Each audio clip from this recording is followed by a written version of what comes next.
ನಮಸ್ತೆ ಸ್ನೇಹಿತರೆ, ಆರೋಗ್ಯದ ಅಡುಗೆಗೆ ನಿಮ್ಮೆಲ್ಲರಿಗೂ ಸ್ವಾಗತ. ಬನ್ನಿ ಇವತ್ತು ಅತಿ ಸುಲಭವಾಗಿ ಆಮ್ಲೆಟ್ ಮಾಡೋದು ಹೇಗೆ ಅಂತ ಹೇಳ್ಕೊಡ್ತೀನಿ. ತುಂಬ ರುಚಿಯಾಗಿರುತ್ತೆ, ತುಂಬ ಸುಲಭ ಕೂಡ. ನಾನಿಲ್ಲಿ ಒಂದು ಆಮ್ಲೆಟ್ ಮಾಡೋದಕ್ಕೆ ಒಂದು ಮಧ್ಯಮ ಗಾತ್ರದ ಈರುಳ್ಳಿನ ತೊಗೊಂಡಿದ್ದೀನಿ.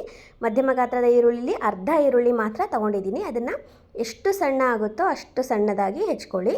ತುಂಬ ಸಣ್ಣ ಇದ್ದಷ್ಟು ಆಮ್ಲೆಟ್ ರುಚಿಯಾಗಿ ಬರುತ್ತೆ.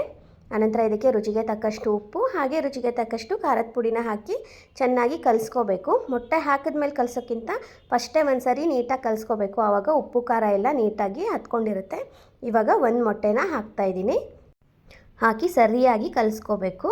ಪೂರ್ತಿ ಎಲ್ಲ ಕಡೆ ಯೆಲ್ಲೋ ಮತ್ತು ವೈಟು ಎಲ್ಲನೂ ನೀಟಾಗಿ ಮಿಕ್ಸ್ ಆಗಬೇಕು, ಅಲ್ಲಿ ತನಕ ಕಲಿಸ್ಕೋಬೇಕು. ಆನಂತರ ಒಂದು ಆಮ್ಲೆಟ್ ಪಾತ್ರೆನ ಇಟ್ಕೊಂಡಿದ್ದೀನಿ. ಅದಕ್ಕೆ 2 ಟೀ ಚಮಚದಷ್ಟು ಎಣ್ಣೆನ ಹಾಕೋತಾ ಇದ್ದೀನಿ.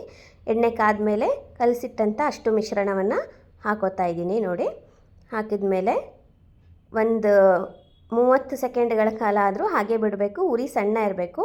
ಮೇಲ್ಗಡೆ ಒಂದು ಪ್ಲೇಟನ್ನು ಮುಚ್ಚಿದ್ದೆ ನಾನು. ಇವಾಗ ಕೆಳಭಾಗ ಪೂರ್ತಿಯಾಗಿ ಬೆಂದಿದೆ. ಇದನ್ನು ಒಂದು ಚುಂಚಗದ ಸಹಾಯದಿಂದ ತಿರುಗಿಸಿ ಹಾಕೋಬೇಕು. ಉರಿ ಸಣ್ಣ ಇರಬೇಕು, ಜೋರು ಉರಿನಲ್ಲಿ ಬೇಯಿಸಬಾರ್ದು. ಆವಾಗ ಆಮ್ಲೆಟ್ ಉಬ್ಬಿ ಬರುತ್ತೆ, ಒಳಗಡೆ ಕೂಡ ಎಲ್ಲ ಚೆನ್ನಾಗಿ ಬೆಂದಿರುತ್ತೆ. ಇಲ್ಲಾಂದರೆ ಒಳಗಡೆ ಎಲ್ಲ ಹಸಿ ಹಸಿಯಾಗಿರುತ್ತೆ. ಇವಾಗ ಒಂದು ಸ್ವಲ್ಪ ತಿರುಗಿಸಿ ಹಾಕ್ತಾಯಿದ್ದೀನಿ, ಒಂದು 30 ಸೆಕೆಂಡು.